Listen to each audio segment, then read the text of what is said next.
আগামীকাল এসএসসি পরীক্ষার result, board পরীক্ষার প্রথম রেজাল্ট বাচ্চাদের জন্য। এই সময় আমাদের বড়দের কিছু দায়িত্ব থাকে, যে দায়িত্বগুলো মনে করিয়ে দেওয়ার জন্য আজকের এই ভিডিও। প্রথমত দেখেন, আপনার সন্তান খুবই ভালো রেজাল্ট করলো, আপনি খুশি হন, আনন্দিত হন, সময়টা উপভোগ করুন, কিন্তু বেশি ইমোশনাল হয়ে আপনার বাচ্চার কোনো অন্যায় আবদার মেনে নেবেন না। তার অন্যায় আবদারে এমন কিছু কিনে তার হাতে দিবেন না যেন পরবর্তীতে তার পড়াশোনার ক্ষতি হয়। দ্বিতীয়ত, যাদের সন্তান খারাপ রেজাল্ট করবে তারা সন্তানকে বকাবকি করবেন না, মারধর করবেন না। কারণ এক একটা সন্তানের, এক একটা বাচ্চার ইমোশন এক এক রকম, এক একজন এক একভাবে রিয়্যাক্ট করে।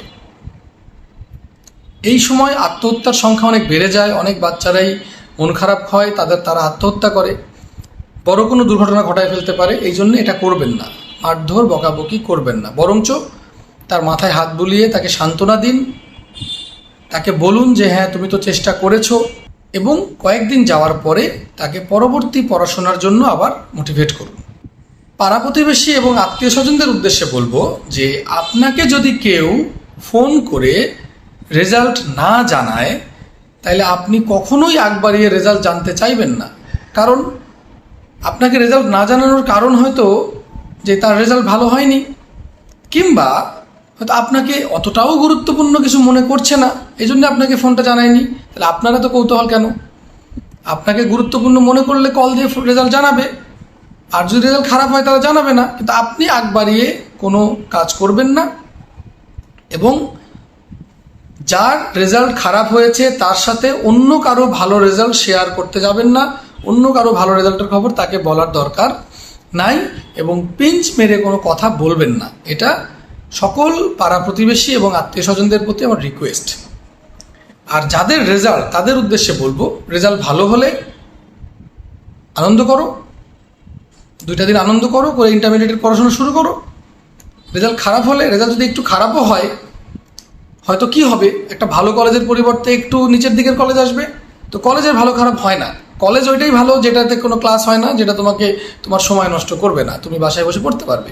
তো ইন্টারমিডিয়েটে উঠে এমন মন খারাপ, নিজের উপর এমন প্রেশার দিও না, নিজে এমনভাবে চিন্তা করো না যে এসএসসি রেজাল্ট খারাপ হয়েছে জন্যে তোমার ইন্টারমিডিয়েট পড়াশোনা হবে না। ইন্টারমিডিয়েটের পড়াশোনা টোটালি আলাদা। অর্থাৎ এসএসসি রেজাল্ট যাই হোক না কেন, সেটা হ্যাঁ মন খারাপ হবে, খারাপ রেজাল্ট হলে একটু মন খারাপ হবে, সেটাকে জাস্ট ইগনোর করে আবার ইন্টারমিডিয়েট পড়াশোনা শুরু করো। আর যাদের ভালো রেজাল্ট হবে তারা এমন কিছু মনে করো না যে আমি বিশাল কিছু হয়ে গেছি, এই পড়াশোনা দিয়ে আমার ইন্টারের সিলেবাস শেষ হয়ে যাবে কারণ আমি এসএসসিতে ভালো রেজাল্ট করছি। নো, ইন্টারমিডিয়েটের রেজাল্টের সাথে, পড়াশোনার সাথে এসএসসি রেজাল্টের কোনো সম্পর্ক নাই। তোমাকে ইন্টারমিডিয়েট ভালো রেজাল্ট করতে গেলে তোমাকে আবার ইন্টারমিডিয়েট ভালো করে পড়তেই হবে। এসএসসি রেজাল্টের কোনো বেনিফিট তুমি পাবা না, শুধু কি একটা ভালো কলেজ হয়তো পাবা। তো এই জন্যে রেজাল্ট জীবনের খুবই গুরুত্বপূর্ণ একটা দিন। রেজাল্ট হবে, সবাই জানতে হয়তো চাইবে, ঠিক আছে। তো তুমি তোমার জায়গায় শক্ত থাকবা, কারো বেশি প্রশংসায় বিগলিত হয়ে যেও না, আবার কারো পিঞ্চ মারা কথাতে মন খারাপ করো না, এগুলো গায়ে মাখিও না। এগুলো গায়ে মাখালে অশান্তিতে থাকবা। বরঞ্চ যাই হোক না কেন, 2টা দিন আনন্দ করো, মন খারাপ করে বসে থাকো, যেটাই হোক, 2 দিন পর থেকে পড়াশোনা আবার নতুন করে শুরু করো ইন্টারমিডিয়েটের জন্য। কারণ ইন্টারমিডিয়েটের পড়াশোনার সাথে এসএসসি সম্পর্ক নাই, এসএসসি রেজাল্টের কোনো সম্পর্ক নাই, এবং রেজাল্ট কম বেশিতে তোমার যে ভিতরের যে কোয়ালিটি, সেটাতে কখনো কম বেশি হয়ে যাবে না।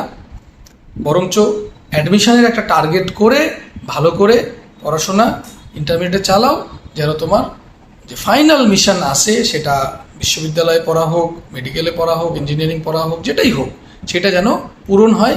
সেই অনুযায়ী নতুনভাবে একটা পড়াশোনা আবার শুরু করবে। এসএসসি রেজাল্টের কোনো প্রভাব যেন ইন্টারমিডিয়েটের পড়াশোনার উপরে না পড়ে। তো সবাই ভালো থাকো, সুস্থ থাকো, ধন্যবাদ।